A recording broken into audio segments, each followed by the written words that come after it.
Inilah kisah Kenshin dan Kaori, seorang pemuda kaya yang menyamar kerja sebagai cleaning service. Versi Kaori TV, episode 392.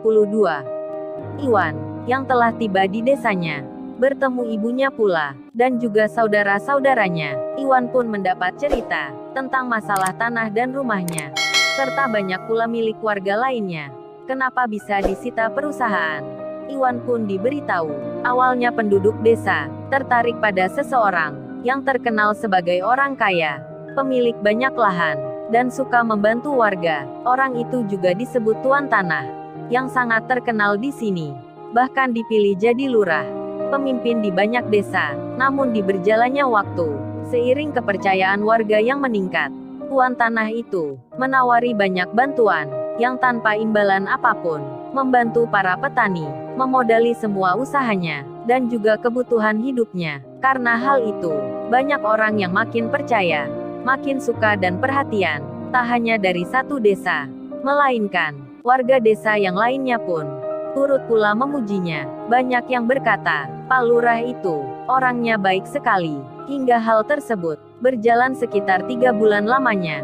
Namun di suatu hari, tuan tanah yang punya jabatan lurah, saat akan memberikan bantuan lagi, beliau berdalih, hanya untuk bulan ini, bantuannya tidak gratis lagi. Para warga diberi hutang, tapi ada syaratnya yang harus dipenuhi. Pak Lurah pun meminjam surat-surat tanah, baik sawah ladang maupun rumah, serta menyodorkan perjanjian di atas materai, dan di dalamnya ada tulisan yang tak diketahui banyak warga.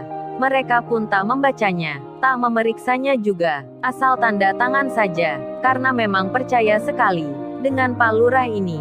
Setelah berjalan waktunya, 4 bulan pun berlalu.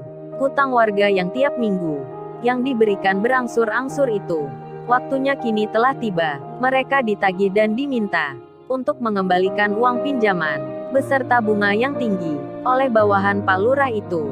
Namun, karena hasil panen yang gagal, yang tiba-tiba entah mengapa, semua sawah terkena penyakit, para warga tak bisa memetik hasilnya, dan tentu saja hutang itu tak bisa dilunasi. Pihak lurah itu pun hanya memberi waktu selama 1 minggu untuk segera dibayar semua, beserta dengan bunga-bunganya. Kalau tidak dilunasi, tanah dan rumah yang suratnya dijaminkan akan segera disita. Karena hal yang demikian, waktunya yang singkat sekali, banyak warga yang tak bisa membayar. Pak Lurah pun mendatangi orang-orang yang diberi hutang dan yang tak bisa melunasi.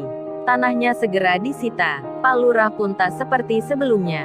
Wajahnya sudah berubah, sikapnya tak ramah lagi. Ia pun marah-marah ke warga, membentak sana-sini dengan kata-kata kasar. Pak Lurah itu malah bicara, warga desa ini tak bisa dipercaya. Beliau juga mengancam, menakut-nakuti orang dengan banyak anak buahnya. Iwan pun masih mendengar itu, menyimaknya dengan serius. Cerita awal tanah desa disita, dan ibunya pun berpesan, Iwan anakku, kamu harus ingat kata-kata ibu. Sudah ikhlaskan saja, kita ini orang tak punya. Apapun yang dilakukan, kita ini pasti kalah. Sudah nak yang sabar saja, nanti pasti ada gantinya. Mereka pun ada balasannya. Dan Iwan mendengar nasihat ibunya. Dan di malam ini, ia jadi tahu semua tentang penipuan yang dilakukan seseorang yang punya jabatan Pak Lurah. Kemudian, Iwan pun berpikir sejenak tentang cerita masalah yang didengarnya. Sementara itu, Iwan pun belum mengetahui kalau aksinya yang tadi, yang merusak bendera perusahaan, telah direkam seseorang dan diketahui tuan tanah, hingga membuatnya marah. Iwan pun belum menyadari akan masalah yang mendatangi, dan malam pun semakin larut. Kenshin sudah di rumahnya sendiri. Statusnya pun kini sudah bertunangan dengan Kaori. Kenshin yang belum tidur, ia pun berpikir sejenak kalau besok pagi akan pergi ke desanya Iwan. Kenshin berencana berangkat sendiri. Ia tak mengajak Kaori karena ingin tahu dulu kondisi desanya Iwan, seperti apa tempatnya. Setelah berpikir dan menimbang, serta pula menganalisa, Kenshin pun memutuskan tak akan mengajak Kaori, dan Kenshin membuat rekaman sendiri yang diambil lewat handphonenya. Kenshin itu bicara, menjelaskan ke Kaori, sambil menggoda pula. Kenshin itu berkata, Kaori kamu nggak boleh marah ya. Aku berangkat sendiri ke desanya Iwan ini. Ini bukan berarti aku nggak ingin jalan sama kamu. Tapi kamu harus mengerti, aku sayang banget ke kamu. Coba bayangin aja, entar kalau di desanya Iwan ada ular lagi gimana? Terus gigit kamu. Kan aku jadi khawatir Kaori. Kenshin pun tertawa, lalu ia melanjutkan. Oh ya Kaori, entar kalau di desanya Iwan ini pemandangannya bagus, aku akan kabari kamu. Dan rekaman itu disimpannya. Dikirimkan besok saja, saat sudah berangkat. Kemudian berjalanlah waktu. Pagi pun kini datang. Matahari sudah terlihat. Lalu di desanya Iwan, yang tak lain tempat mengungsi. Tempat sementara ibunya tinggal. Ketika itu sudah jam 6. Desa tersebut kedatangan banyak orang yang bertubuh kekar serta berpakaian rapi. Lalu salah satunya berkata pada warga desa yang ada di situ, "Hei Pak, Anda tahu kagak? Pemuda yang merusak bendera ini anaknya siapa?" Bodyguard itu menunjukkan foto video Iwan yang telah dicetak. Dan yang ditanya pun menjawab, "Oh ini Iwan anaknya Bu Kasminah. Tempat tinggalnya di sana." Tak menunggu lama, para bodyguard itu pun langsung berjalan menuju tempat tinggalnya Iwan. Sementara itu, di saat yang sama, Kenshin pun berangkat dengan naik kereta. Rekamannya yang tadi malam dikirimkan ke Kaori. Kaori belum membacanya karena handphonenya masih di kamar. Kaori pun saat ini lagi bicara dengan mamanya sambil makan pagi bersama. Dan di tempat tinggalnya Iwan terdengar orang memanggil dengan suara yang keras.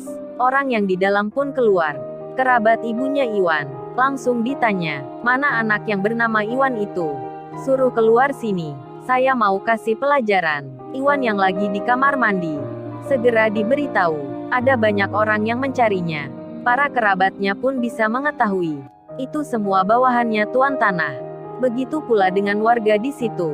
Ramai-ramai orang melihatnya. Iwan pun segera keluar. Ibunya sendiri masih istirahat. Beliau belum mengetahui dan masih ada di dalam. Kemudian, ketika Iwan keluar rumah, langsung saja ia ditanya oleh salah satu bodyguard di situ. "Oh jadi kau rupanya yang mematahkan bendera itu. Kupatahkan tanganmu baru tahu rasa kau. Anak bau ingusan saja sudah belagu." Nampak di situ ada 15 orang yang berdiri sedang melihat Iwan dengan wajah yang garang. Para warga di situ pun menjadi ngeri. Begitu pula kerabatnya Iwan sendiri yang merasa ketakutan akan datangnya banyak orang dengan berwajah seram. Namun, tidak demikian dengan Iwan. Tak merasa takut sedikit pun. Nyalinya pun tak ciut. Bahkan Iwan sudah geram, ingin saja melawannya. Namun ia teringat ibunya yang saat ini lagi sakit.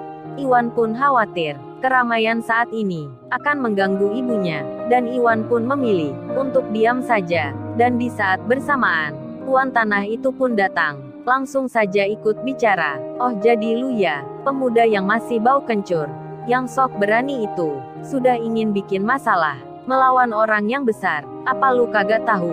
Semua warga desa di sini semua pada takut. Lu mau maju sendiri? Mau jadi apa lu? Mau melawan segala? Apa mau pakai jalur hukum? Lu pakai kekerasan? Atau pakai uang? Pasti lu kagak mampu semua.